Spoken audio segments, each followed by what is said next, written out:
video. Hey everyone, this is Rachel. Thanks for clicking on this video. I wanted to come in live today because actually I didn't feel like doing all the editing and all of that when you do a video. But I wanted to talk about Texas and what I've been watching on television the last few days. Um, I don't see how you can be a feeling person and watch this and not cry.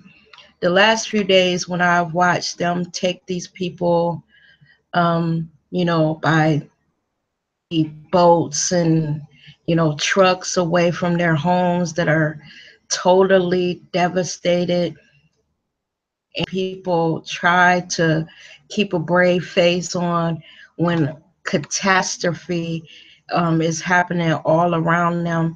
It breaks my heart. And I wanted to come on and talk about it. I have been at work. I told you guys a little bit ago, going to be working for a few weeks. So I knew that Donald Trump was going to go there today, and I wondered what that was going to be like. And it was very disappointing to me. I thought that with something like this, he will rise to the occasion and not think about himself, and go there and truly comfort those people, not just go there for a photo op. The first thing I saw when I came home, when I watched the news coverage of him going there, was him that showed up to meet him. Um, that was an opportunity to just stop and tell those people, that your heart there for them. Give a heartfelt, letting them know you're with them in spirit. To see these people, and especially, I don't know why, when older people, when I see them take them out, and when I see them take children out who don't any idea of what's going on, they just know that something bad is happening. It's raining, it's flooding, and all of that. I wanted to see him go there, go maybe to a staging center where they're giving people warm, dry clothing and toiletries, and maybe pass out stuff to people. Just take a moment and really feel what these people are feeling. I'm here in Ohio, little bitty old person, not even 5 feet tall. But I wish that there was something other than give my few dollars to them that I could do. I actually wish I could zap myself down there and kind of way, like physical help. It doesn't even feel like I'm helping when I give my few dollars, because you go on send and you hope that it gets to the people. I gave through the Red Cross. And the reason why I gave through the Red Cross is because when my house caught on fire back in November, showed up. They really were comforting to me that night, and they treated me so well. Now they didn't give me a lot, but the amount that they were able to give me, they gave it quickly. Person that came out uh, was so compassionate. That's the thing that I remember so much, just compassionate. And to watch these people's homes floating away, their belongings floating away. This is this is these people's lives. When you close your door at night, everything that you love and you own is within the four walls of your home.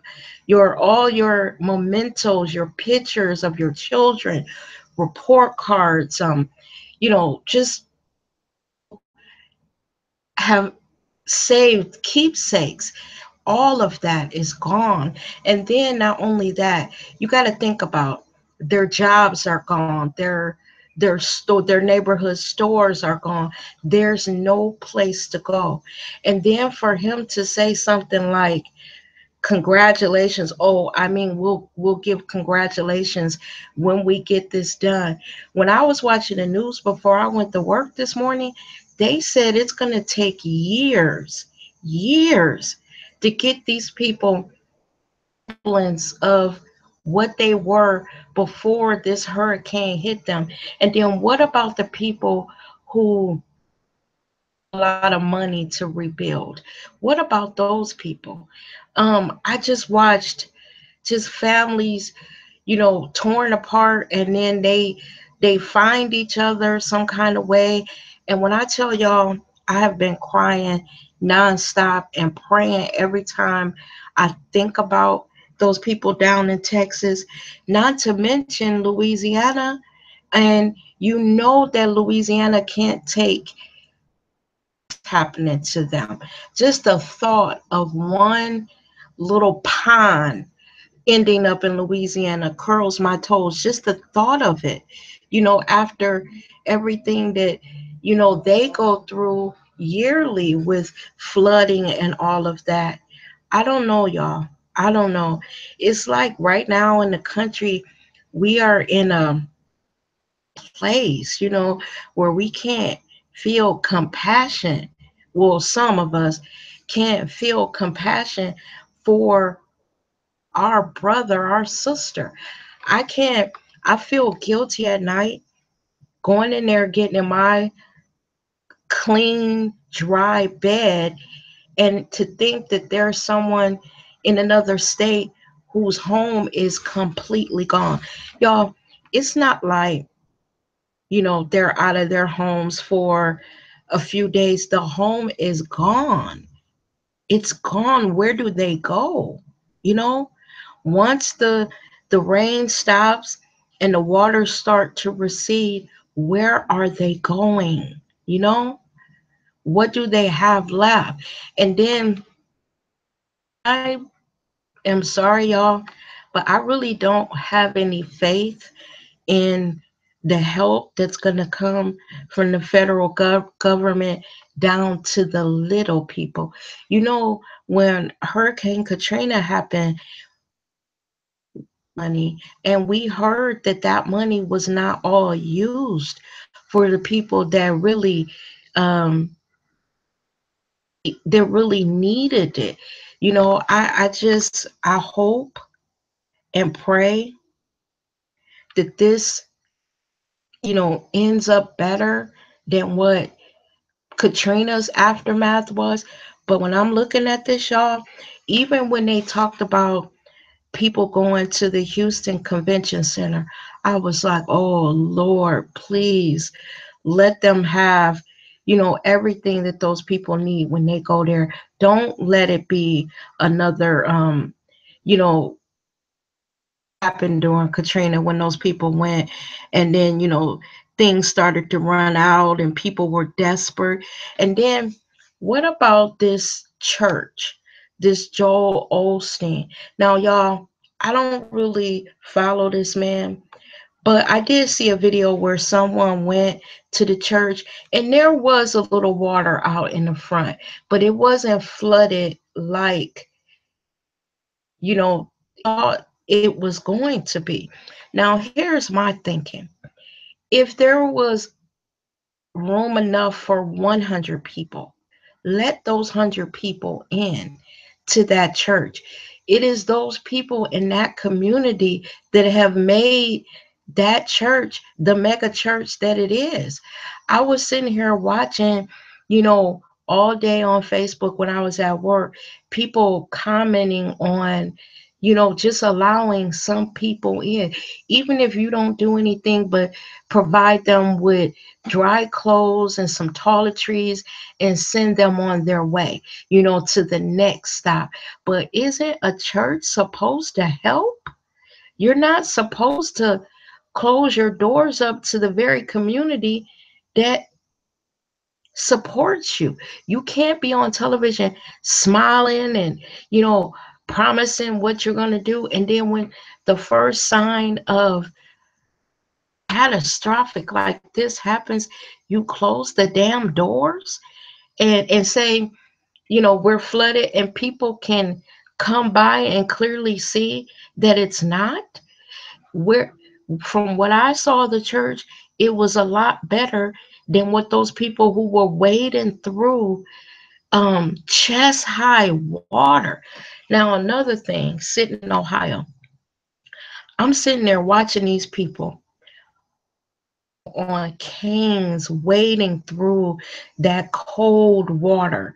You know, people with strollers with babies in it, and now while they're wading through the water, it's pouring down raining on top of them, and then they're wading through all this cold water for God only knows how long. When I was sitting here, I was like, God, I hope they don't get sick, make it to safety, and then they're sick for being, from being in the water for an hour or two, trying to figure out where the hell to go. Y'all, I don't even want to start crying in this, but just talking about it, this shit breaks my heart. Now, I live in Ohio. Of course, we're not having any type of water events like, people that lived in those coastal states and stuff. We don't have that. We do have snowstorms, but even with that, it's not to this extent. People drowning. And I even saw the picture of the little dog that had scooped up his damn bag of dog food, and he even was out. That dog, the owner said that I guess the dog heard some cracking noises of or stuff happening outside, scared the hell out the dog. The dog grabbed up the fucking dog food and took off. Even the dog figured, well, I'm out. I got me some food. I'm out.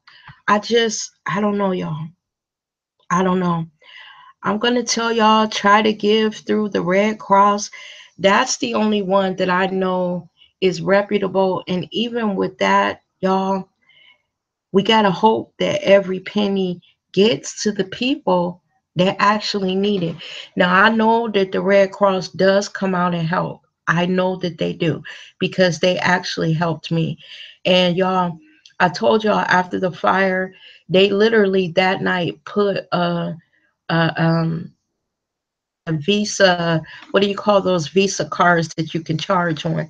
They gave me $50 for food, and then they gave me another $450 Visa card to put me up in a hotel. Now it wasn't a lot, and of course, if you only $150, that limits, the hotel, that you can stay at. But I was grateful for the nights that it did allow me at the hotel. So that's why I say the only one that I could think is really reputable is the Red Cross. And y'all's president, I don't know, y'all. Yeah, he showed up, he was there, but did he really say anything to to let these people know that he feels what is going on? I saw someone just type that the Obamas are down there giving out food. I did see that on Facebook. I did see that. And say what you want to say about President Obama. Not only do he got his wife down there, but he got those kids down there too. I mean, that is the way that you're supposed to be, helping each other. This thing, I think Donald Trump, I, I, I don't think he understands empathy and compassion. He doesn't even understand it enough, y'all, to fake the feeling. You know how you can go somewhere and you're really not feeling it, but you can fake it. He couldn't even stop a moment and really give a heartfelt speech. Have someone write him something that's really heartfelt, letting these people know, I see you, you know I see you.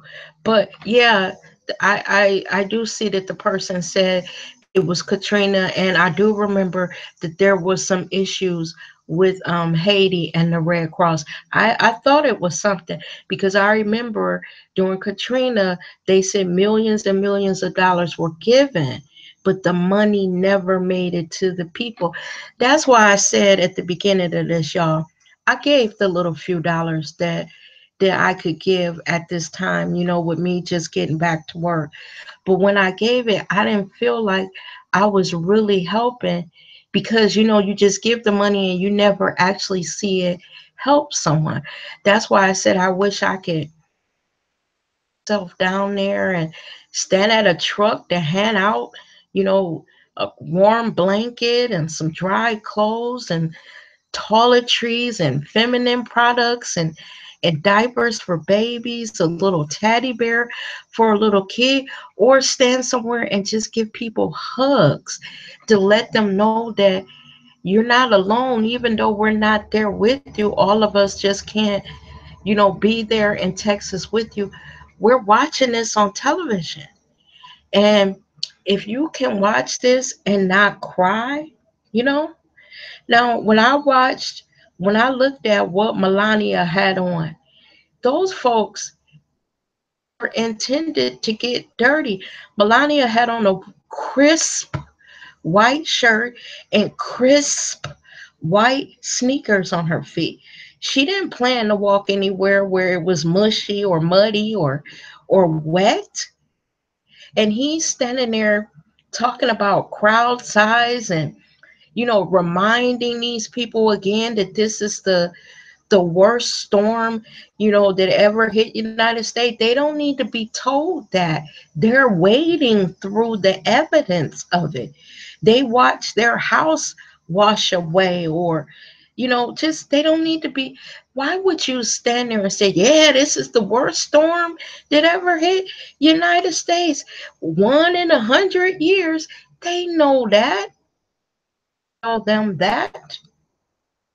I just don't, y'all, I don't get it. And then, if we don't give to the Red Cross, y'all, I don't trust, we don't really trust them. But then who else is it? FEMA. I don't really trust them because, I watched Spike Lee's documentary that he did after Katrina, and the people from New Orleans was talking about, how FEMA failed them. I don't trust them either. So I don't know what to tell those people. I just here tonight, and y'all, I don't know if in other parts of the country as black people, do y'all say this statement like I'm full tonight? Tonight I'm full, y'all. I didn't cry so much and pray so much in the last few days for these poor people. And then this morning when I left for work, they said that the worst had not even happened yet.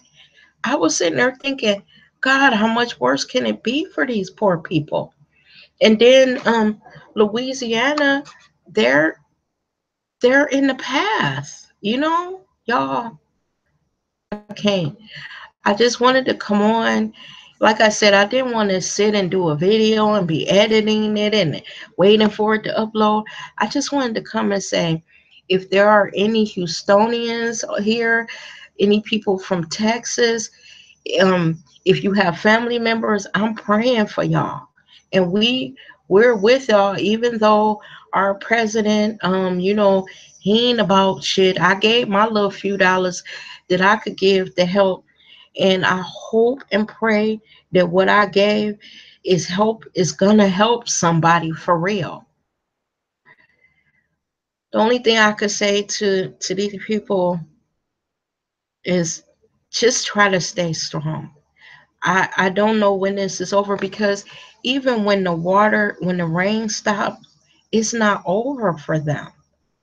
It's the aftermath, what they're going to be going through afterwards. I remember when I watched Spike Lee's thing after Katrina, I even watched people talk about how they were fighting with their insurance companies and how they were just trying to rub together a full outfit, Where are they going to get stuff from? It's this is it's crazy. I did see this one guy, Mattress Mac, I think his name was. He's going to be blessed. They said that that guy was sending, had deployed some of his trucks that I guess he uses to transport those mattresses. He deployed them out to pick up people, and even told the people to come to, I guess, one of his locations, and that there was food there and dry clothes. I mean, like I said, it's not the big thing that you can do. Is it's not like he's gonna have everybody in Texas come through there, but just the little bit that he is offering, the little bit of help that he is offering, the people who are getting that help, trust me, they are appreciative. When you don't have anything and someone shows you just a small amount of empathy and sympathy, and it goes a long way. And I keep on thinking that President Obama does not have to be there. He does not have to be there. He's out of the spotlight now. For him to want to get up and go down there and help, that says something about somebody's character. To me, it was like the Trumps were in and out. And then they went to San Antonio. I mean, I know San Antonio was hit. Did they go to Corpus Christi? I'm sorry, I might have it. I'm so upset, y'all. I might have it incorrect. Did they go to Corpus? I think that's where it came in at. But they were in and out. They didn't meet with any families. They didn't view a neighborhood to see exactly what these people are going through, or have gone through over these last, what, this all started Friday, y'all, Thursday. One thing they said about Katrina, Katrina was in there for what, a day and a half, maybe 2 days at the most, and then it moved out. This storm that is on top of Texas is just sitting there, fucking with them hour after hour. And then the only thing that I could say is right now, loss of life is low. I mean, any life that's lost is one too many. But it's not as devastating as it was in Katrina, where, bodies were, you know, um, flowing by, you know, and you could see it. Because when I was watching, and y'all, I keep going back to Spike Lee's documentary, because when I watched that, that's something that really brought it home for me, because you actually got a chance to hear New Orleans talk about what they went through, how they survived. And how they thought their city failed them, the federal government failed them. So it really, I will never forget that. I'm wondering, in the aftermath of this, what will Texans say? Because Houston, y'all, that's a big city. For it to be just all this water, and then y'all, they talk about the big cities, but what about the little side towns that they're not talking about on the news because there's so many of them? What about the people that are in those little side towns? Like, okay, I live in Columbus. It's the capital city of Ohio, but there are other cities around Columbus. What about the cities that are around Houston, around all these different parts of Texas that they're talking about on the news? What about those people that we're not hearing about? Are they okay? Y'all, I can't with this. So I'm saying, y'all, pray, continue to pray for Texas. If you can give, just research who you're giving your money to. I don't even know if you how you verify that the place that that you're giving your hard earned money to, that the money is actually going to get where to help some of those people down in Texas. I gave to the Red Cross, y'all. That's the only place I knew to give. And like I said, I only gave to them because when I had the fire in my home, they did come and help me out. Y'all, okay, y'all saying that it's more than 5 deaths. I know that when I was at work today, I have a coworker whose family members, they had some family down there, and the family member is in an area where they were able to, I guess, do Facebook Live, and they were showing them where they were, how it was flooded, but they were saying that this is where they are now in the video, but it wasn't where they came from. I guess they had made it to where that they could safely do a Facebook Live, but they talked about the hell from last night, trying to get to safety. And then y'all, something me and my daughter was talking about, and I was just wondering, did any of you think of this? You know how these floods and stuff, and you see these people that have actually climbed out on their roofs. Me and my daughter, we were saying that, y'all, if something like that happened to me, I don't even know if I would understand how to break through the roof. Do you, like, I live in a townhome community. Do I have an attic? And if so, where the hell is it? And then how do I break through to get out on the roof? I, you know, I watched them airlifting people that were able to get out on their roofs. And I was sitting there and I was saying to myself, Rachel, you are so unprepared. If a national tragedy like that, now I don't think that I would panic and go frozen, but my inexperience would probably get me killed because I wouldn't know how to break through, my ceiling, and then break out through the, whatever you got to get through to get to the roof. I wouldn't know how to do that. So I would probably be one of those people that made it to the second floor but didn't know how to go any further, and that's where they will find me, y'all. So I even tip my hat to the people that through, the through the attic and make it out on the roof. I tip my hat to them. I just hope that, this water starts to go down, this rain stops. Well, I hope the rain stops first. And then I hope the water, starts to recede. And I even watched a video before I came on here tonight, y'all.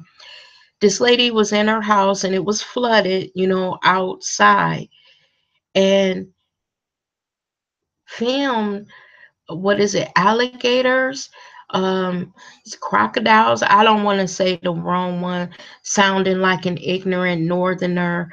I don't know if in Houston they have alligators or crocodiles or whatever, but I know she filmed two in her yard. I was sitting there like, Lord, see, I would have a heart attack looking out the fucking window, seeing the damn alligator in the front yard. And then I heard that they said that, like snakes and stuff are also trying to escape the water. So they're coming up out of areas that they, are in, away from humans, to get away from the water also. So those people that are, wading through the waters, is there some chance that they could get bitten by something?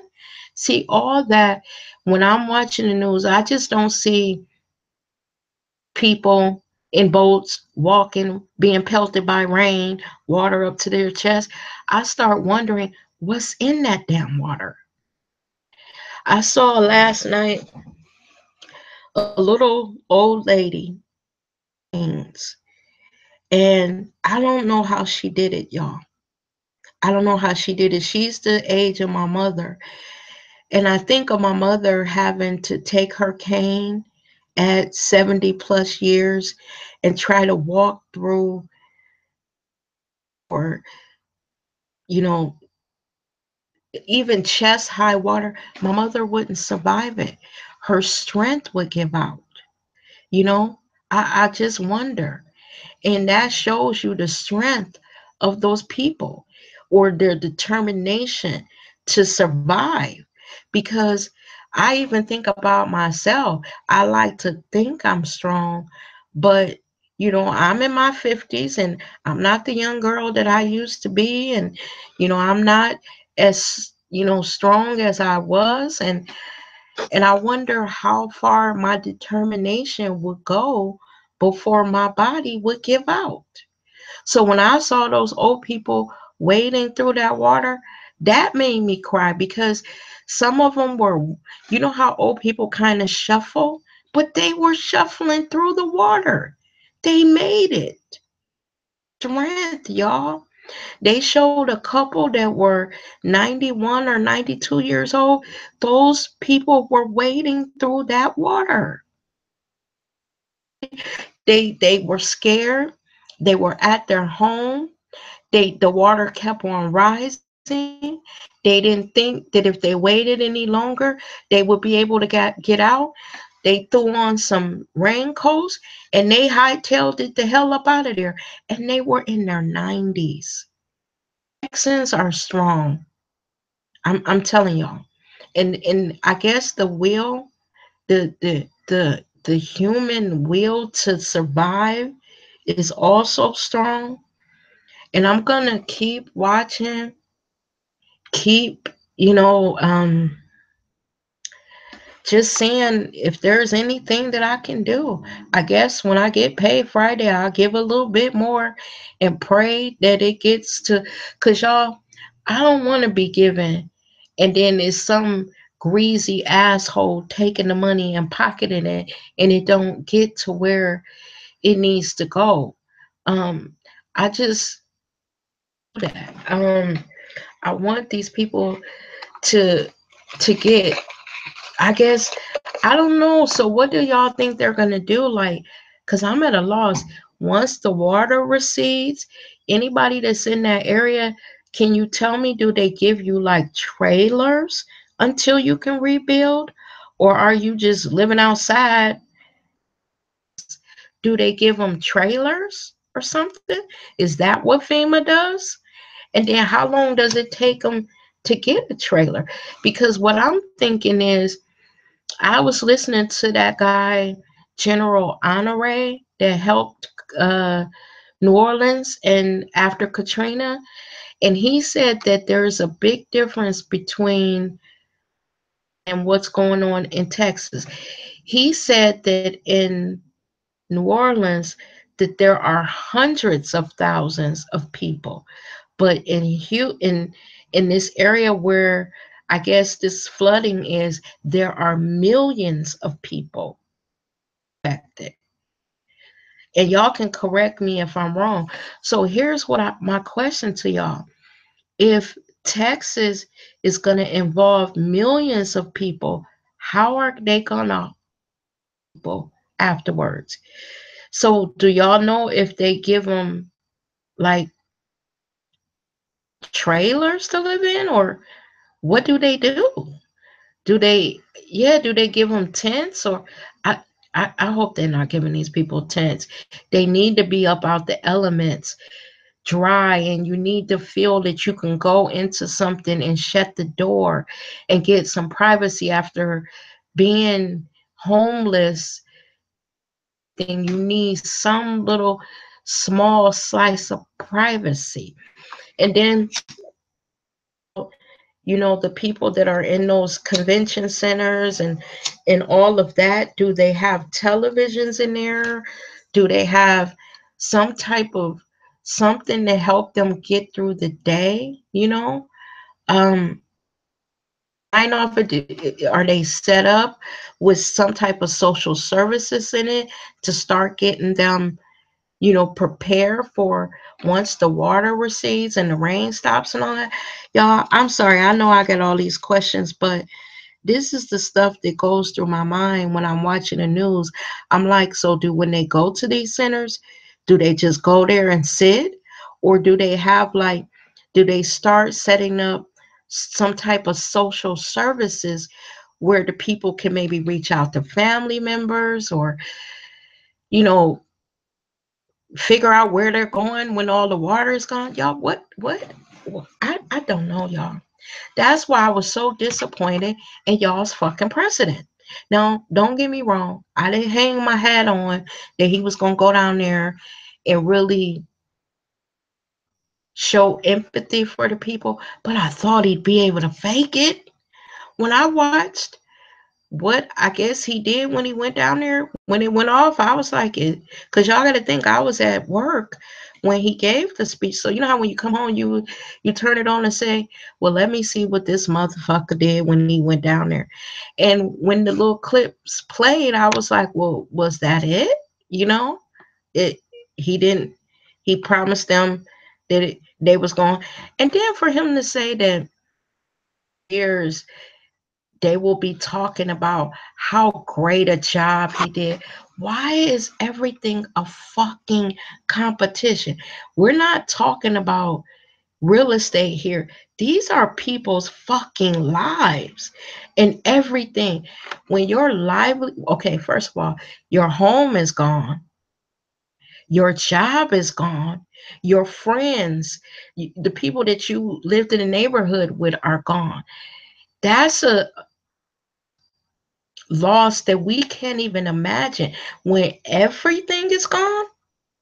You know, the neighborhood store is gone, your neighbors are gone, you don't know where anybody is, you don't know where you're going, you don't know if all your family members are okay.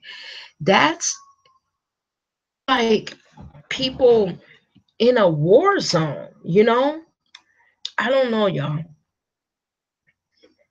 I just know that I was watching this tonight, and I guess y'all can hear it in my voice. I keep fighting not to cry because I don't want to be bawling. Because see, I'm one of them type of people. I start crying about something, I'll be crying for 3 and 4 hours, and the next day my eyes and stuff be all swollen. But I don't know, to and and that preacher or that they better get some people in there. And I heard what I saw on Facebook before I came on that they finally agreed to open the doors. They were saying something like they were waiting till all of the other, I guess, places filled up. What the hell is that about? I mean, what if a person, the furthest they could get was to the church? That's, how I talked about the people that had the strength to wade through the water, and maybe your strength only make let you get to that church, and you get there and the fucking doors are closed. Come on, y'all. We we're supposed to be helping. Now I'm not saying you know if you only got $1 and you done gave 99 cents, but this is a fucking church, y'all. That them people, from what I'm understanding, that's like one of the richest churches in the country. They can't get up off a little space, give them a back room or something. Come on, didn't that used to be some type of sports arena, like several thousands of people? That's greed for y'all. They probably thinking about what happened to the Superdome during Katrina and don't want their carpet dirty. They don't want to spend the money to have to clean it after the people leave. And these very people that they lock the doors to, like I said, are the people that got them to who they are. See, man, you know, looking at what's going on in the country with all these superstorms, and like, y'all, have y'all said to yourself, in the places that there are tornadoes in the last few years, they always say this is the worst tornado in the history of tornadoes. Then if it's a hurricane, each hurricane is worse than the last one. And I was telling my daughter, I said, okay, we don't live in areas where there's known tornadoes all the time, or there's hurricanes, but we do live where there could be a snowstorm. Now in Ohio, we haven't had a good one, but we're about due for a good one. The point I'm trying to make is climate change, because every hurricane, every tornado is, they're saying it's like the worst one in recorded American history and all that kind of stuff.